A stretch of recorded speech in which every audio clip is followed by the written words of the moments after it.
오늘로 대선이 12일 앞으로 다가왔습니다. 대선과 관련한 각 후보들의 움직임, 정치권의 움직임 여러분께 자세히 전해드리겠습니다. 두 분 나오셨습니다. 정치평론가 박상원 박사, 박창환 장한대 교수 나오셨습니다. 두 분 어서 오십시오. 네, 안녕하세요. 먼저 사드 배치와 관련한 이야기부터 여러분께 전해드리도록 하겠습니다.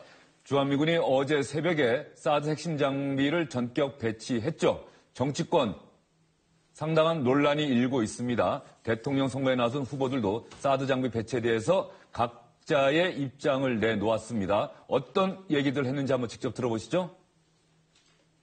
이렇게 대선을 앞두고 지금 정부에서 좀 무리하게 이렇게 강행할 일은 아니라고 생각합니다. 마지막 결정은 다음 정부로 넘겨서 이 사드 배치 문제를 북핵 폐기를 위한 여러 가지 외교 카드로 그렇게 활용할 수 있도록 이렇게 넘겨주는 것이 바람직하다고. 새벽에 그 사드 배치 착수했다고 기사가 났는지. 잘 됐네. 이제 전술핵도 들어오면 이제 북하고 이제 우리 안보는 튼튼해지겠네. 네. 사드 배치는 한미 간 합의에 의해서 이행돼야 됩니다. 그런데 정말로 필요한 환경 영향 평가 같은 절차를 생략하는 것은 문제가 있습니다. 그리고 또 주민과의 충돌도 있었다는데 정말 우려됩니다. 제가 오래전부터 대통령 선거 전에 사드가 배치되는 게 오히려 국론분열을 막는 길이다 이렇게 주장을 해왔습니다. 배치는 참 잘된 결정이라고 환영을 합니다. 이제는 정치권이 사드 배치에 대해서 제발 한 목소리를 냈으면 좋겠습니다. 국내법도 무시한 기습 배치다. 받아들이기 어렵다. 제가 대통령이 되면 생략된 그 절차를 다시 거치고 또 지금 이 비정상적인 기습 배치를 바로잡아서 사드 배치 전면적으로 재검토하겠다는 말씀을 드립니다. 박상원 박사 들으시기에 말이죠. 5명의 후보들을 둘 하나 이렇게 나눠볼 수 있을까요? 그렇죠. 기존 각자 입장들을 재확인한 것인데 문재인 후보는 자기 정부에서 협상은 지렛대로 쓸 수 있다. 미국과 일본, 중국과. 그다음에 심상정 후보 명확히 반대한 것이고 그다음에 유승민, 홍준표 후보는 그간 입장, 찬성 입장을 이제 반복하는데 좀 재밌게 본 게 안철수 후보의 입장인데 절차가 조금 무시된 측면이 아쉽다. 그다음에 주민들의 어떤 반대에 대한 설득이 부족했다는 것인데 이 지점이 굉장히 좀 애매하다. 지금 어쨌든 대선에서 보수표가 안철수 후보한테 붙었다가 빠지는 국면 아닙니까? 이 부분에서 조금 더 명쾌한 스탠스였으면 어떨까 하는 아쉬움이 있는데 어쨌든 그간의 이제 후보들의 입장을 다시 한번 확인해 준 것이고, 한편으로는 그냥 제 느낌인데 문재인 후보의 표정이 나쁘지는 않습니다. 왜냐하면, 어쨌든 사드 문제가 집권 가능성이 가장 높지 않습니까, 현재로서. 만약에 문재인 후보가 집권한다면, 알턴을 좀 대신 뽑아준 어떤 이런 형국도 있을 수 있기 때문에, 굳이 속내는 차라리 잘 됐다라고 생각했을 수도 있겠다라는 개인적인 생각을 좀 해봅니다. 예. 그런데 사드 장비가 말이죠. 전부가 배치가 된 게 아니고 일단 핵심 장비들만 배치됐다는 거 아니겠어요? 네. 모든 배치가 끝난 건 아니다. 그런 상태에서 본다고 한다면 지금 대선 후보들의 각각의 입장을 어떻게 평가할 수 있을까요? 지금 이제 대선을 코앞에 두고 있는 상황에서 갑자기 그 사드라는 이슈 자체가 이념 또 진영 논리에서 벗어나기 힘든 주제거든요. 그렇기 때문에 갑자기 입장 표명을 하기는 어려운 입장을 바꾸기는 어려운 상황입니다. 그래서 이념의 스펙트럼에 따라서 심상정 후보는 당연히 강력하게 반대하는 거고, 그리고 우측에 있는 유승민 그리고 홍준표 후보 같은 경우에는 잘된 일이다 이렇게 얘기를 하는 거고, 중간에 이제 지지층의 압박을 받고 있는 문재인 후보로서는 그나마 가장 우측에서 이거는 외교적인 안보로 카드로 활용하기 위해서 일단은 차기 정부에서 해야 되는 거다. 그리고 그보다 좀 더 중도에 있는 안철수 후보는 절차상의 문제만 제기하고 있는 상황입니다. 근데 이렇게 이제 대선을 앞두고 있는 상황이니까 이게 변하기는 쉽지 않은데 하지만 지금 6개의 세트 중에 2개가 이미 배치가 됐고 나머지 4개도 머지않아서 배치가 될 것 같아요. 그런데 이런 상황은 그게 이제 우리 군이 보유한 게 아닙니다. 미군이 거기에서 운영을 주한미군. 그런데 우리가 주한미군의 배치를 아무리 누가 대통령이 된다 한들 주한미군과의 관계를 단절하지 않는 이상 그걸 마음대로 우리가 할 수가 없거든요. 결국은 이미 이제 그 기정사실화돼 버린 상황이라는 거죠. 4개 중에 6개 중에 2개만 됐으니까 아직 완료 안 된 게 아니라 2개나 됐기 때문에 이건 이미 기정사실화된 거다. 이렇게 돼버린 거죠. 그래서 아까 박사원 박사님도 일단은 뭐 표면적으로는 사드에 대해서 원론적인 입장들을 지금 얘기하고 있지만 문재인 후보 같은 경우에 당선되고 나서 사실 사드를 다시 본점으로 재검토하기 힘든 상황이 됐거든요. 그렇게 되면 선택의 여지가 이제는 사드가 배치된 상황에서 어떻게 할 것이냐 이렇게 좀 상황이 바뀔 수 있기 때문에 그 부분은 좀 앞으로 대선 이후에 어떻게 접근하느냐 이런 측면에서 봐야 될 것 같습니다. 지금 박 교수께서 지적하신 그 부분 저희가 어제 사드 장비, 핵심 장비의 배치가 전격적이라고 말씀드리는 이유가 우리 국방부에서 얼마 전에 발표한 내용을 보면 열흘 전에 있었던 브리핑 내용을 보면은요, 이렇게 빨리 사드 장비가 배치될 거라고는 누구도 예상하지 못했기 때문입니다. 한미는 고도화되고 있는 북한의 핵미사일 위협에 대비해서 주한미군 사드 체계의 조속한 작전 운영을 위한 준비를 차질 없이 진행한다는 그 기본 입장에는 변함이 없습니다. 대선이 한 20여일밖에 안 남았는데요. 물리적 시간을 보면 대선 끝나고 나서 배치된다고 보는 게 맞나요? 일단은 현재 진행되는 상황으로 봐서는 뭐 단기간 내에 마무리되기는 쉽지 않은 것으로 이렇게 판단하고 있습니다.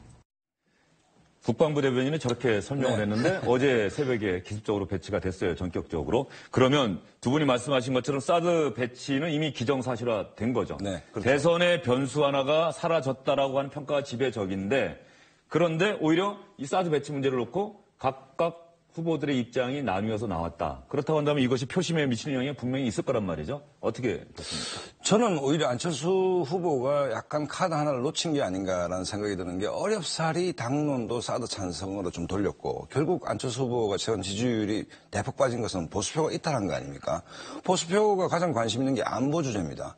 몇 차례 TV 토론에서도 계속 공격을 받았던 게 햇볕 정책의 공고화가 뭡니까? 라는 문제였고 사드 배치 당신은 후보이기 때문에 표 때문에 찬성을 했지만 당론은 반대 아니었습니까? 이 얘기인데 막상 기정사실화되고 난 뒤에 안철수 후보의 그 말씀도 좀 애매했습니다. 그렇다고 본다면 조금 더 담대한 오른쪽으로서의 행보를 할 수 있는 카드 하나를 아깝게 좀 놓친 감이 좀 있다는 느낌이 들고 문재인 후보의 지지도에 큰 영향은 없을 거라고 저는 생각을 하는 것이 일관된 입장이죠. 사실은 일관된 입장이고 차기 정부가 이걸 외교협상의 지렛대로 써야 된다라는 일관된 입장이었기 때문에 그렇지만 사실은 지금 그 집권 이유를 상정한다면 국내 여론도 사드 찬성 여론이 상대적으로 좀 높거든요. 그렇다고 봤을 때는 문재인 후보 입장에서 실제로 당선이 돼서 국정을 운영하는 입장에서 봤을 때는 한편으로는 기정사실화된 게 좀 잘 될 수 있다는 생각이 들고 문재인 후보의 지지도에 뭐 큰 영향을 미치지는 않을 거라고 봅니다. 다만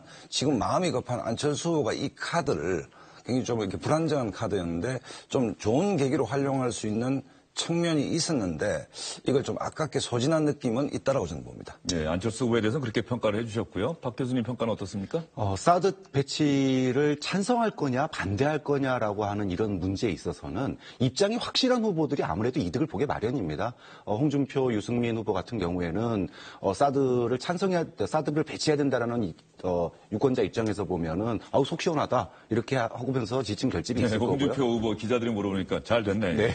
심상정 후보도 마찬가지입니다. 반대하는 입장에서는 진보 지지층을 결집시킬 수 있는 요소가 있죠. 그런데 이게 이제 소위 보수와 진보의 양강 구도가 아니지 않습니까? 지금 그나마 양강으로 불리우는 문재인, 안철수 이 두 분은 사실은 또 여기하고도 중간지대에서 또 겹치고 있거든요. 근데 이 중간지대에서 보면 아까 말씀하신 것처럼 안철수 후보는 보수 쪽에서의 카드가 이제 넘어가 버린 거고요. 이제 문재인 후보는 어차피 이제 오늘 미국의 결정도 외교 정책도 나왔지만 대북 정책도 나왔지만 이게 사실 군사적인 대응보다는 외교적인 대응에 이제 주력해야 된다 이 얘기였거든요. 그러면은 지금 미국도 이제 외교적인 대응에 집중하겠다는 거 아닙니까? 그런 측면에서 보면 사실 문재인 안철수라고 하는 소위 양강 구도에서는 안철수 후보에게 사실은 좀 불리한 그리고 문재인 후보에게는 뭐 유불리가 없는 그런 상황이라고 분석할 수 있습니다. 예, 그렇다고 한다면 이 질문 한번 드려볼게요.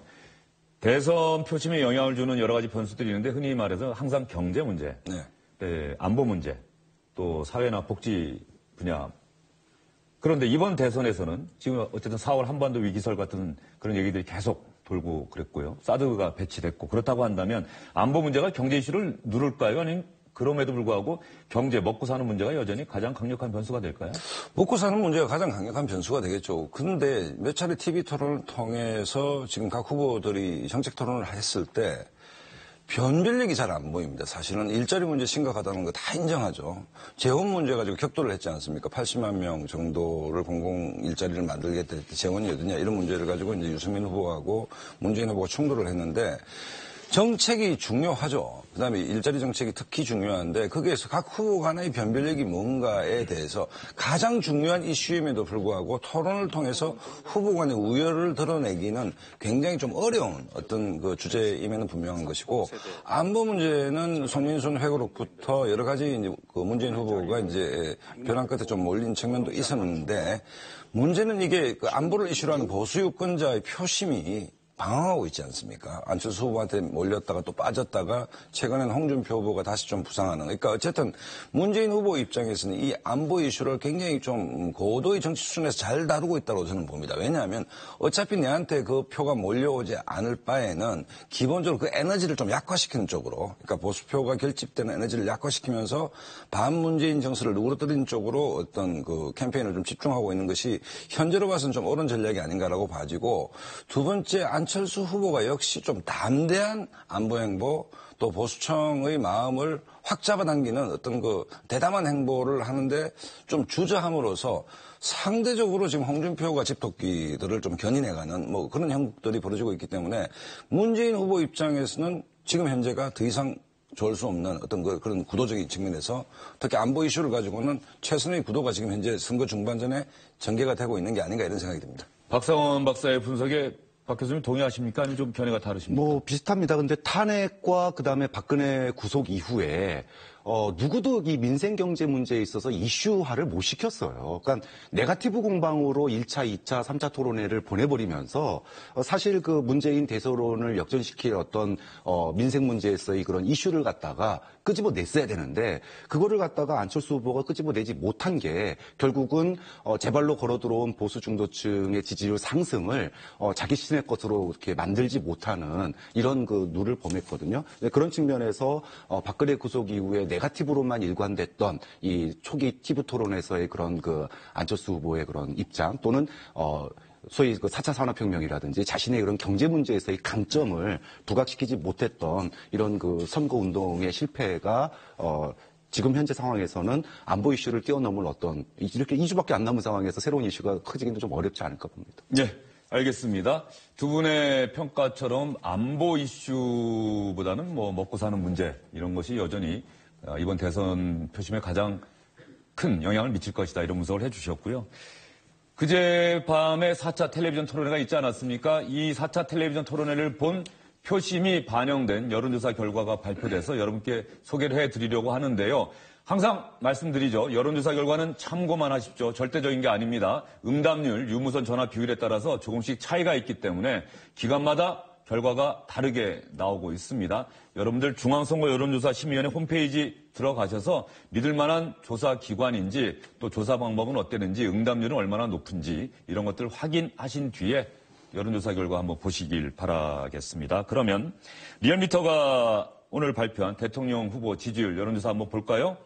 문재인 후보 전주보다 지난주보다 2.3%포인트 떨어지긴 했습니다만 여전히 1위입니다. 44.4%. 안철수 후보와의 격차가 거의 딱 절반 정도 되네요. 22.8%. 지난주보다 5.6%포인트나 떨어졌고요. 홍준표 후보와 심상정 후보는 일주일 전보다 2.5%포인트, 2.9%포인트 올랐습니다. 홍준표 후보가 두 자릿수 지지를 기록한 게 눈에 띄고요. 유승민 바른정당 후보도 조금 올랐고요. 조원진 새누리당 후보는 지난주보다 0.2%포인트 떨어졌는데 여기서 어떤 분들이든 단연 시선은 안철수 후보의 지지율, 문재인 후보와 안철수 후보의 지지율 격차, 여기에 시선이 갈 수밖에 없네요. 지금 이제 토론을 반복할 때마다 우리가 처음 예상했을 때 이제 문재인 안철수 두 후보가 1대1 토론을 했을 때 문재인 후보가 좀 위기가 오는 거 아닌가라고 전문가들이 많이 예측을 했는데 지금 어이없는 상황들이 안철수 캠프 입장에서 보면 벌어지고 있는 게 토론할 때마다 지지도가 빠지고 있습니다. 특징은 문재인 후보의 지지도는 어느 정도 지금 40%대 초반에서 좀 정체되어 있는 반면에 거의 육박했던 안철수 후보의 표가 거의 반토막이 나고 있다. 이게 뭔가 결국 TV 토론의 영향이 이번에는 굉장히 크다는 것이고 그 직접적 피해를 그 안철수 후보가 이제 보고 있는 게 아닌가 이래 봐지는데 아무래도 보수 유권자 입장에서는 아까 말씀드렸듯이 뭔가 좀 빈정이 상했을 수도 있다는 느낌이 듭니다. 그러니까 이 마음이 필요했을 때 그걸 확 당기는 어떤 그거보다는 뭔가 스탠스가 좀 애매했고 그다음에 우리가 지금 필요로 한 거에 대해 속 시원한 답을 좀 못 해주는 어떤 그런 측면들이 좀 있었지 않느냐는 생각이 드는 것이고 또 하나는 그 토론에서 논리보다 태도에 있어서 그 안 후보가 좀 손해를 많이 본 게 아닌가 생각이 일단 듭니다. 두 번째 가장 이제 덕을 본 거는 역시 홍준표 후보와 심상정 후보인데 참 그 역사에 역설이 있다는 생각이 드는 게 심상정 후보는 지금 구속되어 있는 박근혜 전 대통령이 감사해야 되는 것이 한국 정치의 어떤 지형에서 진보의 영역이 있는 것이거든요. 한 10% 정도는 있다라고 보통 그 전문가들이 얘기를 합니다.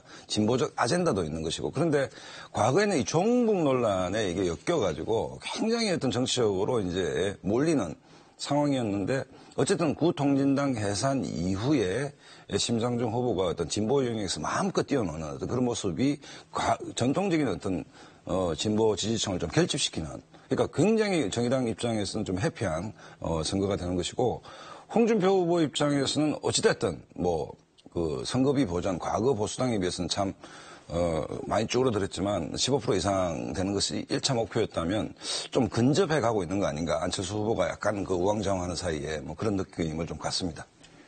박상원 박사 이렇게 분석을 해 주셨는데 이 흐름이 남은 12일 동안의 대선 기간 계속된다는 또 보장도 없는 거 아니겠어요? 또 한번 출렁이지 않겠습니까? 변수는 항상 있을 수 있습니다. 그러니까 자살골이라는 게 있죠. 이제 후보의 어떤 대실수라든지 또는 치부라든지 이런 것들이 드러나면은 변수가 있을 수 있을 텐데 이제 문제는요.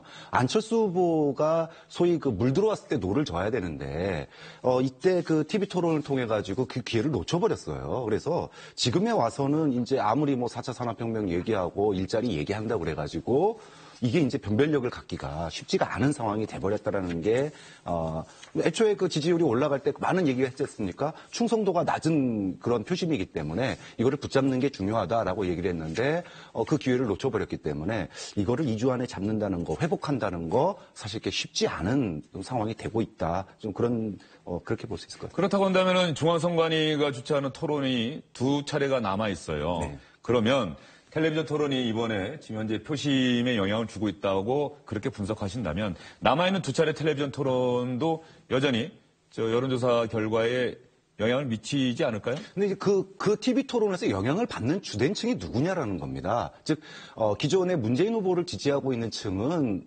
문재인 후보가 토론을 잘하든 못하든 변하지를 않아요. 그러니까 안철수로 몰렸던 소위 보수 표심, 오갈 데 없던 보수 표심이 혹시나 해서 안철수를 밀었는데 믿음직스러지 못하니까 다시 회군하고 있는 거거든요. 즉, 이 보수 표심이 전략적으로 안철수에게 몰리는, 그러니까 전략적 투표를 이번 대선에서 할 거냐 말 거냐, 이런 정도가 지금 변수로 남은 상황인데, 전략적 투표를 하려고 그러면은 지금 홍준표 후보라든지 유승민 후보의 어떤 그 소위 실질적인 단일화, 그러니까 개헌을 고리로 해서, 소위 그 연합을 갖다 하겠다라고 하는 지난번에 바른정당의 그런 시도 같은 것들이 어느 정도 좀 이루어져야 되는데 근데 현재 그게 이루어지기가 쉽지가 않은 상황이라는 거죠. 그런 주관적인 조건과 객관적인 조건을 다 놓고 본다면 이게 이제 그 소위 문재인을 뛰어넘는 어떤 그 결집 이거는 과연 2주 동안 일어날 수 있겠느냐라는 이제 회의적인 전망이 듭니다. 저는 교수님하고 조금 생각이 다른 게 전체적인 흐름은 비슷한데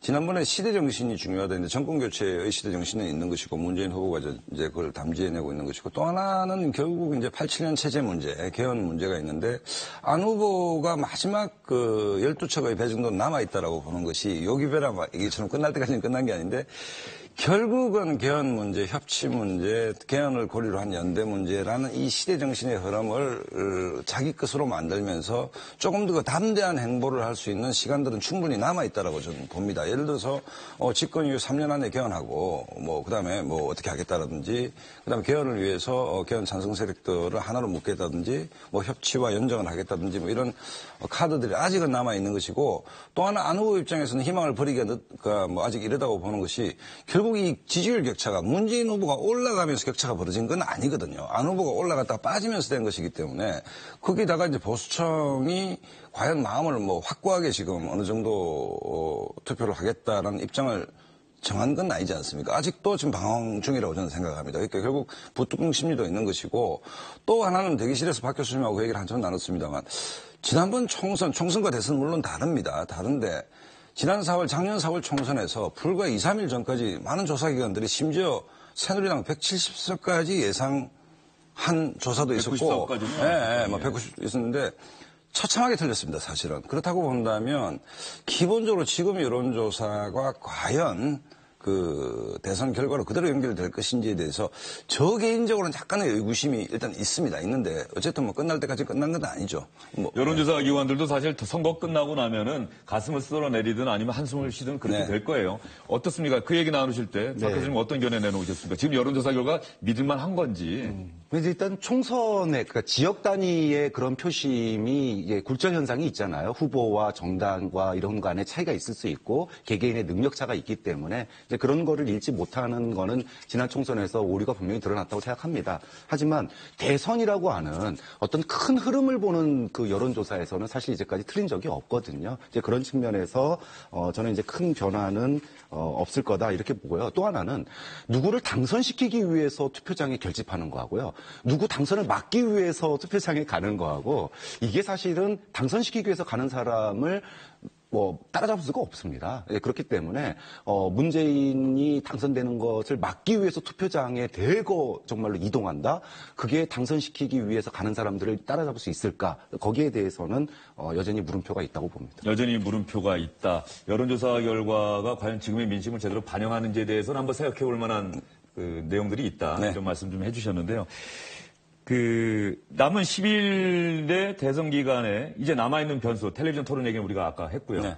아까 자살골, 어느 후보가 자살골을 넣으면 또 변수가 될 수 있다고 했는데 또 어떤 변수가 있을까요? 자살골을 가장 경계해야 될 쪽은 문재인 후보 쪽이겠죠. 앞서가는 후보니까. 아니, 그다음에 지난번 대선 때 문재인 후보가 패배에 책 쓸 때 태도 보수라는 얘기를 했습니다. 막말, 노인, 폄하 발언 이런 것들이 굉장히 어떤 이른바 이제 보수청의 마음을 못 움직였다는 것인데 문 후보 입장에서는 아까 박 교수님 말씀하셨듯이 최대의 변수는 보수청의 반문 정서를 어느 정도로 누그러뜨리느냐, 그다음 이 사람들이 결집도를 얼마만큼 완화하느냐에 있다라고 본다면 거꾸로 안철수 후보나 홍준표 후보 같으면 이 보수청들, 상심한 보수청의 마음을 내가 얼마만큼 견인해올 수 있냐 여기 있지 않겠습니까? 그런 측면에서 봤을 때 홍준표 후보는 지금 굉장히 나쁘지 않은 상황인 것 같지만 역시 이제 숙제와 고민거리는 안철수 후보에게 훨씬 많이 지금 주어져 있다. 이런 측면에서 이 문제를 12일 정도 남았는데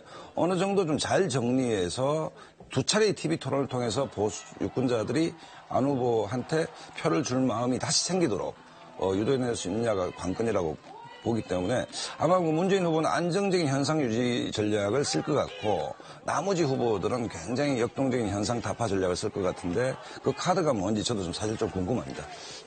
변수라면 일단 가장 큰 변수는 여전히 전 단일화 변수라고 생각해요. 즉 후보들 간에 지금 구도에 영향을 줄 수 있는 거는 이 안철수 후보가 정말로 이제는 더 이상 어떻게 할 수가 없는 상황이 된다 그랬을 때 소위 실질적인 대연정 이거를 갖다가 개헌을 고리로 한 대연정을 선언하게 되면 사실 이거는 후보 구도에 상당히 큰 영향을 미칠 수 있습니다. 물론 그에 따른 역풍도 같이 일겠지만 그래서 후보들의 주관적인 어떤 그 능력 가운데서 할 수 있는 변수는 단일화 변수는 아직 살아있다 그렇게 보고요. 외부 변수는 역시 중국의 어떤 그 압박에 의해서 북한이 지금 못하고는 있지만 만약에 선거를 앞두고 이런 대연정 어떤 카드와 더불어 가지고 북풍 소위 북한의 핵실험이나 미사일 실험이 같이 이게 연계가 된다 그러면 된다면 이거는 또 생각지 못한 변수가 될 수 있다. 그래서 이런 것들은 좀 눈여겨봐야 될 것 같아요. 알겠습니다. 오늘 두 분 말씀은 여기까지 듣고요. 후보들이 오늘 어디서 어떤 일정 소화하는지는 조금 전에 두 분이 말씀 나눈 동안에 화면이 나갔습니다. 문재인 후보는 방송기자 클럽 토론회 갔고요. 홍준표 후보는 지역을 방문해서 또 바쁘게 움직이고 있고요. 경북 구미에서 유세를 했고, 안철수 국민의당 후보는 제주도 방문했고, 유승민 후보는 새로운 보수찾기 국토대장정에 동행을 했고, 심상정 정의당 후보는 관훈클럽 초청 토론을 했습니다.